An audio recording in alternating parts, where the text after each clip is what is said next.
السلام علیکم ناظرین، میں ہوں آپ کی ہوسٹ ماہین خان اور آپ دیکھ رہے ہیں دکھاؤ نیوز۔ پاکستان میں بجلی کے نرخوں میں متوقع اضافے اور ٹیرف سٹرکچر میں بنیادی تبدیلیوں کے حوالے سے حکومت پاکستان اور انٹرنیشنل مانیٹری فنڈ کے درمیان جاری مذاکرات ملکی معیشت کے لیے ایک نہایت حساس اور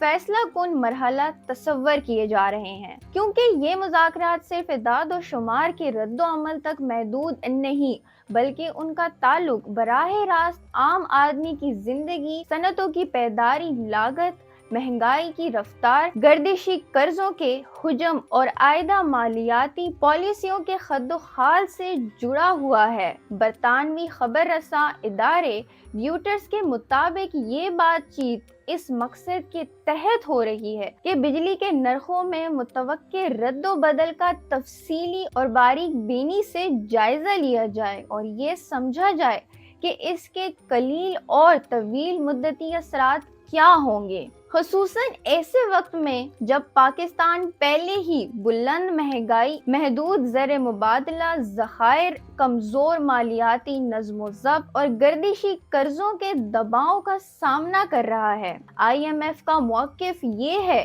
کہ توانائی کے شعبے میں پائیداری اصلاحات کے بغیر معاشی استحکام ممکن نہیں، کیونکہ بجلی کے شعبے میں سبسڈی، لائن لاسز، ناقص ریکوری اور پائیداری لاگت سے کم نرخوں پر فراہمی نے ایک ایسا مالیاتی خلا پیدا کر دیا ہے جو ہر سال قومی خزانے پر بھاری بوجھ بنتا ہے، اور یہی خلا گردشی قرضوں کی شکل اختیار کر لیتا ہے جس کا حجم کھربوں روپے تک پہنچ چکا ہے۔ گردشی قرضہ دراصل وہ رقم ہے جو بجلی پیدا کرنے والی تقسیم کار کمپنیوں اور حکومت کے درمیان ادائیگیوں کے عدم توازن کے باعث جمع ہوتی ہے۔ جب صارفین سے مکمل ریکوری نہیں ہوتی یا حکومت سبسڈی بروقت ادا نہیں کرتی تو بجلی پیدا کرنے والی کمپنیوں کو ادائیگیوں میں تاخیر ہوتی ہے، نتیجتاً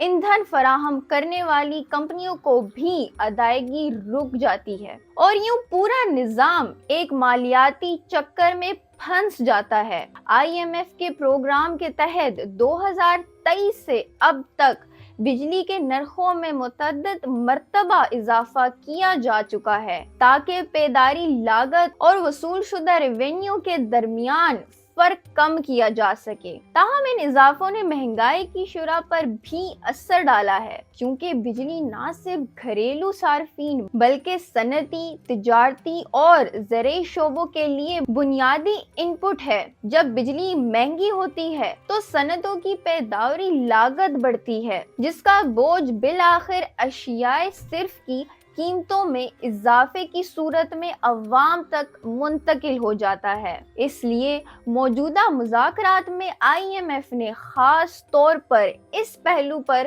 زور دیا ہے کہ اگر ٹیرف میں تبدیلی ناقص ہو تو اس کا بوجھ متوسط اور کم آمدنی والے طبقے پر نہ ڈالا جائے۔ اس تناظر میں سوشل پروٹیکشن میکانزم، ہدفی سبسڈیز اور لائف لائن صارفین کے لیے رعایتی نرخوں جیسے اقدامات زیر غور آ سکتے ہیں تاکہ کم یونٹس استعمال کرنے والے گھریلو صارفین کو تحفظ فراہم کیا جا سکے، جبکہ زیادہ کھیت کرنے والے یا کمرشل صارفین سے لاگت کے مطابق نرخ وصول کیا جائے۔ ماہرین معاشیات کا کہنا ہے کہ حکومت بجلی کے نظام میں ساختیاتی اصلاحات متعارف کرانے پر بھی غور کر رہی ہے، جن میں کیپیسٹی پیمنٹس کے معاہدوں پر نظر ثانی، تقسیم کار کمپنیوں کی رجکاری یا ری اسٹرکچرنگ، قابل تجدید توانائی کے فروغ اور صنعتی صارفین کے لیے خصوصی پیکیجز شامل ہو سکتے ہیں، تاکہ ایک طرف صنعتی سرگرمی کو فروغ دیا جائے اور دوسری طرف گردشی قرضوں کے بڑھتے ہوئے حجم کو روکا جا سکے۔ $7 ارب کے توسیعی فنڈ سہولت پروگرام کے آگے جائزے کے قریب آتے ہی حکومت کی کوشش ہے کہ وہ IMF کی شرائط پوری کرے تاکہ قسط کی ادائیگی جاری رہے اور بیرونی مالیاتی اعتماد برقرار رکھا جا سکے، جبکہ حکومت اس امر پر زور دے رہی ہے کہ سماجی تحفظ کے پروگراموں کے ذریعے کمزور طبقوں کو ریلیف فراہم کیا جائے۔ مہنگائی کی موجودہ سطح کے تناظر میں یہ مذاکرات اس لیے بھی اہم ہیں کہ بجلی کے نرخوں میں کسی بھی نمایاں اضافے کا اثر صارف قیمت اشرائے پر فوری پڑتا ہے، جس سے شرح سود، سرمایہ کاری کے فیصلے اور کاروباری اعتماد متاثر ہوتا ہے۔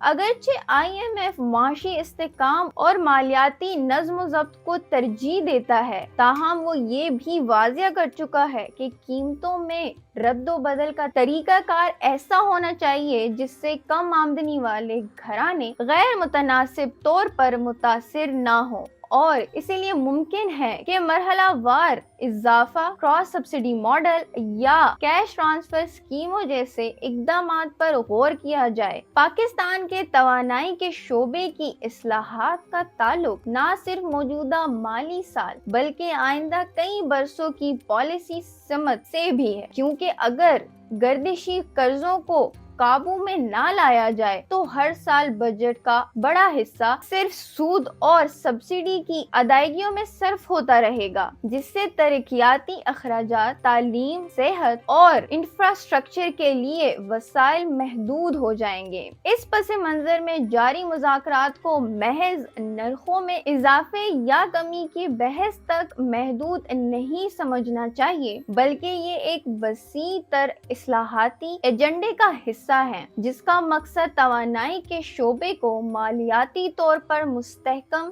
شفاف اور پائیدار بنانا ہے۔ آنے والے ہفتوں میں ہونے والے فیصلے نہ صرف $7 ارب کے قرض پروگرام کے تسلسل کا تعین کریں گے، بلکہ یہ بھی طے کریں گے کہ پاکستان کس حد تک ایک متوازن توانائی پالیسی اپناتا ہے جو صنعتی ترقی، سماجی تحفظ اور مالیاتی استحکام کے درمیان ہم آہنگی پیدا کر سکے، اور یہی توازن مستقبل کے معاشی سمت کا تعین کرے گا۔ امید کرتی ہوں کہ آپ کو ہماری آج کی ویڈیو پسند آئی ہوگی۔ ہمارے چینل کو سبسکرائب کرنا مت بھولیے گا۔ آپ سے ملاقات ہوگی انشاءاللہ نیکسٹ ویڈیو میں، تب تک کے لیے اجازت دیں۔ اللہ حافظ۔ ہمیں فالو کریں سوشل میڈیا پر اور وزٹ کریں ہماری ویب سائٹ گاؤں نیوز، ہر لمحہ ہر خبر آپ کے ساتھ۔